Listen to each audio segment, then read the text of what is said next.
DC Mech issue 1. Kenny Porter writing with Baldemir Rivas on the art. So very curious to see what this was going to be exactly beyond just there's mech suits in it, because that's obviously what the premise is. Was very surprised when it started off. This is a new 6-issue miniseries, just for the record. So this starts off and it's like, oh, it's 1945, and it starts off as a JSA story, right? So you got the JSA, and they're being celebrated in the streets, and it's Hot Girl that's narrating, talking about how it's the age of heroes, all these things. But then the first ever parademon shows up in the sky, and it doesn't look like a parademon that you've seen like before. This is kind of, it's not quite a mech, but it's got like mech parts on it, and it's very different. But it kills like 3 of the JSA members. The rest of them just about take it down, but it's like, oh, holy shit, this like took all of our effort. In fact, I think Hot Girl's like killing blow is a strike from the upper atmosphere with the nth metal mace. So she comes all the way down from the sky to kill it. And it's like, wait, this is just a scout. There's going to be more of these someday. We can't even begin to like imagine fighting these. So the 5 remaining members of the JSA like become scientists.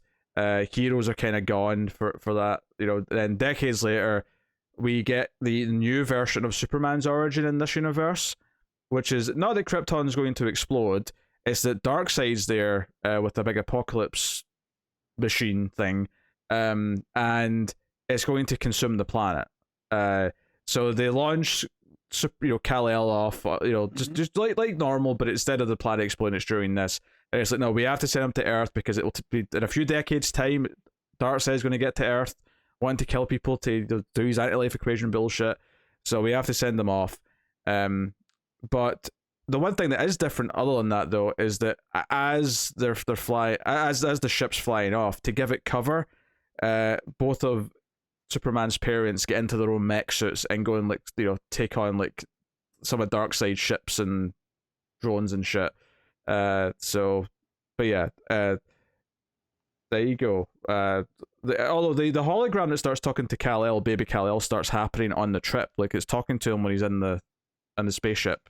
So I don't know if that'll lead to more differences later, but that's one of the key things that's set up. But we cut to today, we're in Metropolis, and the mech versions of the Rogues are stealing something. We get Mech Captain Cold, Mech Boomerang, Mech Heatwave, Mech so on or so. I think you see Trickster and Weather Wizard in a couple of pages time. So Mech Flash comes in, and it's worth mentioning that inside these mech suits, they are themselves and they look like themselves.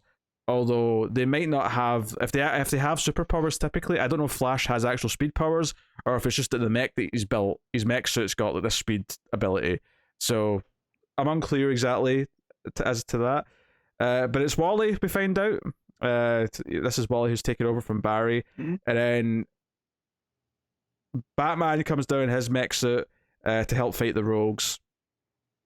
The designs are a little bit funky, but this mechs, so it's whatever. Darkseid's on his way. He says it's time to go after Earth. Their big boom tube that they were going to create isn't going through because some of the humans have put a stop to it. So they're just going to have to do it the old-fashioned way. So they send down 3 parademons, which Flash and Batman and their mechs are going to have to deal with. Meanwhile, we see Lex Luthor talking to General Lane. So Lex is in this universe. We're going to see what he's doing.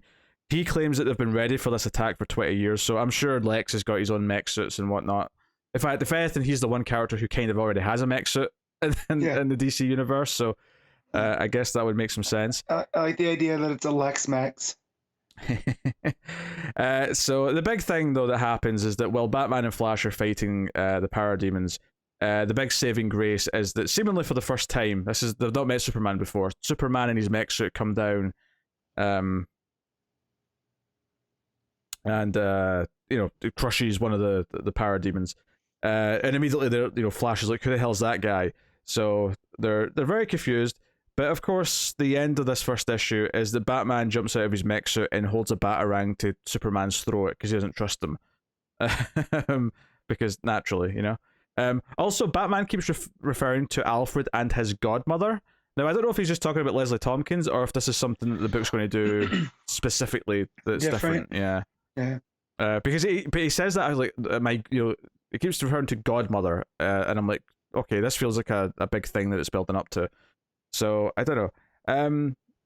Honestly, it was a very easy read. You know, it wasn't too wordy. It flowed quite well. The art's enjoyable enough. There's a lot of speed lines and stuff to give the sense of motion. You know, there is a little bit of weirdness early on because we start off with a GSA story, you're like, okay, what's going on here? Like, I thought it was going to set up sort of a Pacific Rim thing where the GSA were going to start building mechs because of whatever happens in the story. But then it skips ahead and it kind of feels like, oh, the Justice League are already in mech suits, and like, and you know, when it did the redo of like the Krypton's like end stuff, right, and we see like Jor-El and Lara in mech suits, I thought, oh, maybe Superman's going to be the one who brings mech suits to Earth. Like, he's going to be the one that says, no, like, my parents had this technology. We can build all every mech suits for everyone. He inspires the mech suits, But they've already got mech suits before he shows up to everyone. It's just a world where mech suits are just part of who you are. Yeah, it's just a normal thing. Everyone's got mech suits apparently. So I had a little bit of like what we're doing here early on. But you know, it's in a weird way. Like, some of it feels not different enough, but at the same time, it was a very easy read. So, like, I'm not even sure how excited. Like, it's not as exciting as Jurassic League issue 1 was, but at the same time, like, it wasn't this like wet fart of an issue that you know, it still had some style and you know. It sounds fun. Like, it sounds like, at least if you don't take the it's just an excuse to put the Justice League in mech suits. You know, you don't take the cynical part and just enjoy it. It seems enjoyable enough. Yeah. Like, I do like the idea of Darkseid on Krypton, because that has the, you know, there's other Kryptonians out there still, right? Like, if he turns that into one of his engines and whatnot, like he does, you know, maybe that's where it's building to. I don't know. Yeah, he basically consumes the planet with these big apocalypse. World. It's not War World, but the Apocalypse World. No, it's that's why I said one of the engines, because I just remember that wasn't that part of, it was one of the Justice League stories where he was trying to turn a city into one of, maybe that was in Darkseid War. I can't remember. But yeah. So it was a decent enough read. Like, it's you know, depending on, you know, how busy things are when issue 2 comes out, I might very well read issue 2. It's kind of weird though. I do think it's a bit strange that this is starting whilst Jurassic League's still going on, when it's very much kind of like in the same space. Yeah, it's like, you know, here's the Justice League, but there's this big difference to them. Like, it feels like maybe let Jurassic League finish, wait a couple months, and then start this. But that aside, it's a decent enough time. So if you want, sounds good. You know, it's not like a must read by any means, but you know, it's very functional. So. I'll probably give it I'm getting a lot of 7s this week, but I thought, it's good. That's kind of 7-y.